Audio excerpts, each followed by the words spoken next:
Isang senador, yang nakaupo dyan, si Senator De La Rosa, death squad rin yan.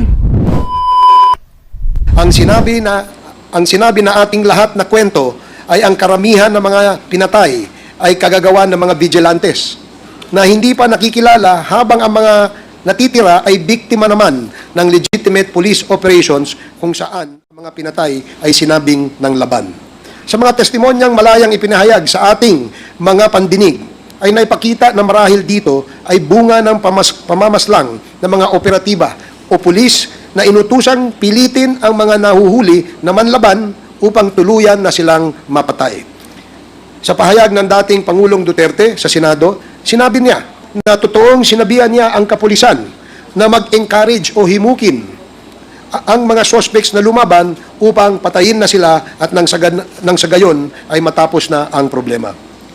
Mas nakakagimbal ang mga pahayag na may pabuya o reward ang mga operatibang makakapatay ng mga nasa listahan ng drug personalities. Hindi ito maikakaila sapagkat marami na ang nagsabi, kabilang na si dating Special Assistant to the President na ngayon ay Senador Bongo, sa kanyang mga interviews noon, kasagsagan ng war on drugs. Ang pangakong pabuya ang malamang na naging dahilan ng paglobo ng dami ng pinatay. Without validation of the so-called narco lists, names may be added at will, whether or not the person is a drug personality, as in the case of General Wesley Barayuga, whose name was added to the list way after he was killed. May mga nagsasabi na maganda ang mga naganap na patayan sapagkat mga drug lords naman po ang napatay o ang mga adik na kriminal. Subalit sa aming investigasyon, lumalabas na may mga ibang drug lords nga na napatay subalit iilan lamang, samantalang madaming mga malalaking drug lords ang nagpatuloy sa kanilang gawain at naprotektahan pa ng gobyerno at nabigyan pa ng titulo imbis na maimbestigahan. Libo-libo ang mga pinatay ng mga tricycle drivers, homeless na nasa kariton, construction workers, at mga ordinaryong tao na halos wala nang makain at walang laban, mga taong napagtripan na lamang. Ito ba ang mga drug lords? Pangkain nga, wala sila. Pangdroga pa kaya? Mga batang inosente, gaya ni Kian de los Santos, basta na konsunadahan ka, delikado ka na. Lahat ng patay may reward ng katumbas. Sino ba ang ayaw maging ligtas ang ating mga lansangan sa mga masasamang elemento? Subalit kung ang mga pinalit sa mga masasamang elementong ito ay mga otoridad na naghahanap buhay, mas nakakatakot maglakad sa lansangan at baka masama ka sa missing persons or unsolved homicide cases. Ipagpalagay na natin na mga adik ang ibang pinatay. Bakit pa tayo naglaan ng daang-daang milyon sa pagtatayo ng mga drug rehab centers kung papatayin din lamang natin sila? Ito ba ang dahilan kung bakit hindi nagamit ng full capacity or in full capacity yung ating mega rehabilitation center na nandoon sa Nueva Ecija? Pag drug addict ka ba, wala ka ng karapatang mabuhay dahil wala ka ng silbi sa buhay? Ang mga pinatay ay mga tatay, nanay, anak, kapatid, apo, mga membro ng pamilya na may mga nagmamahal. Napakinggan natin dito ang kanilang mga naulila. Sila'y kaawa-awa at kalunos-lunos. It is really sad that human lives were lost and wasted just to prove a point that we are against illegal drugs. The right to life is paramount as it is God-given and precedes all other human rights. Without life, there can be no rights. Quadcom will not sit idly by in the face of all these discoveries. We intend to get to the bottom of all these issues fairly, honestly, and truthfully. Hiningi po namin ang inyong buong pagtitiwala. Hindi po kami nag-aakusa lamang dahil sa politika o ano paman. Kayo po ang humusga. Inilalatag lamang namin ang aming mga impormasyon at katotohanan base sa mga salaysay, tunay na pangyayari at mga dokumentong nakalap sa aming mga pag-iimbestiga. Patuloy po naming babantayan at sisiya sa atin ang mga aligasyon, akusasyon at impormasyon para mapangalagaan ang ating bayan. Maraming salamat at magandang umaga po sa ating lahat. The next to deliver his opening remarks is the Chair of the Committee on Human Rights, Congressman Benny Abante. You are recognized. Thank you, Mr. Chair. Sa atin pong Senior Deputy Speaker, sa ating Deputy Speaker, sa aking mga co-chairs, ladies and gentlemen, colleagues at mga kababayan, magandang umaga po sa inyo lahat. We gather here once more for the 10th time not merely to sit in one of our typical hearings, in order to file one of our usual committee reports, but for something far greater. We have convened again because we cannot and we must not lose sight of the purpose that drives us: the pursuit of justice for the victims of illegal drugs, for the victims of pogos, and for the victims of extrajudicial killings. To help remind us of why we dedicate so much of our time to this task, I ask you to remember the name of Kian de los Santos, that young man, that minor, whose life was tragically cut short by a bullet fired in the dark. We are here today for Kian and for the countless innocents like him who died in the name of a misguided, bloody war on drugs. To our people and to everyone here, I say, enough. Enough with the gaslighting. Enough with the distractions. Enough with the squid tactics. We cannot be knocked off course by words meant to confuse or mislead.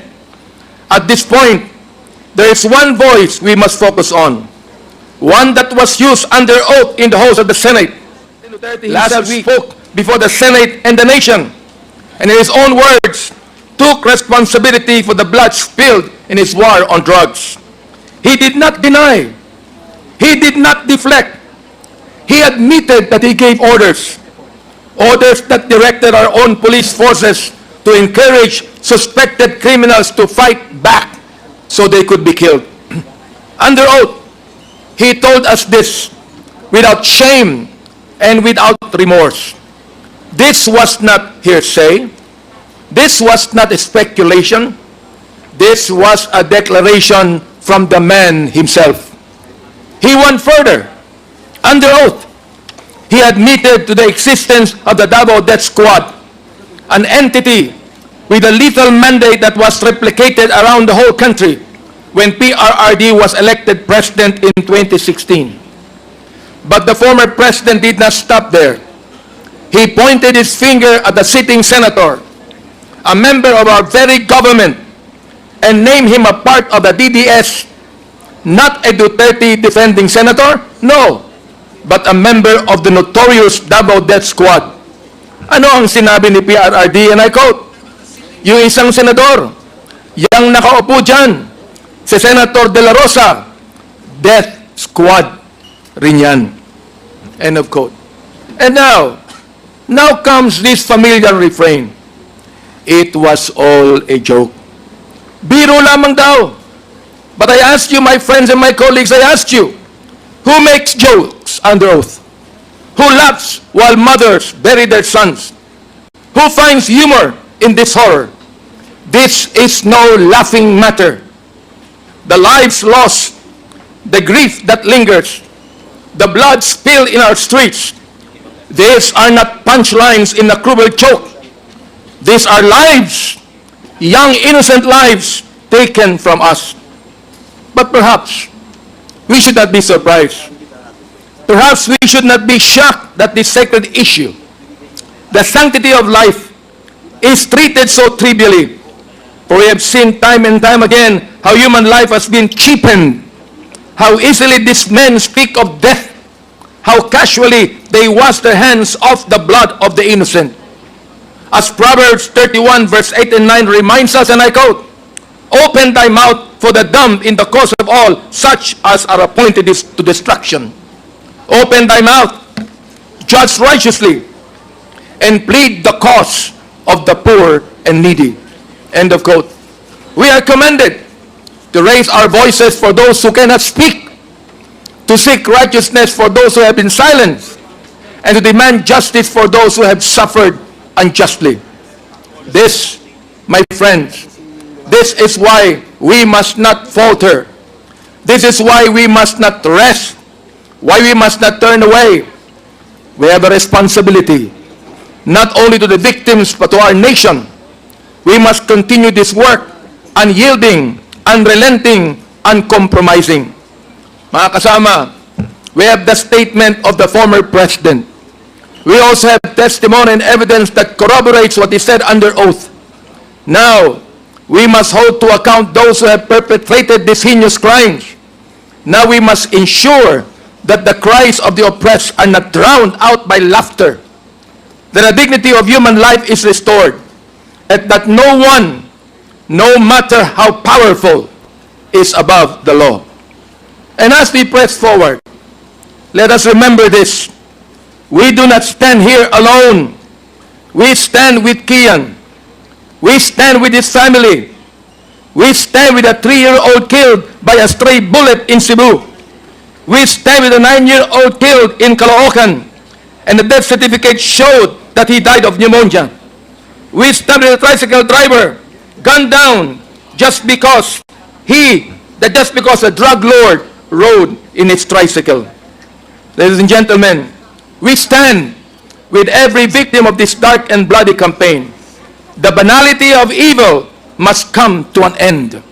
We stand for those who cannot speak, for the voices that were silenced too soon, and we stand with the promise, the solemn vow, that we will do everything in our power to ensure this never happens in our country again. So with hearts full of resolve and eyes fixated on justice, let us continue this work.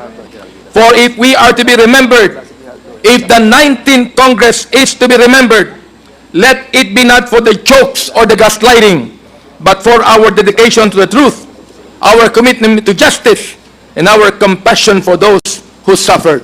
Mga kaibigan, maraming salamat po.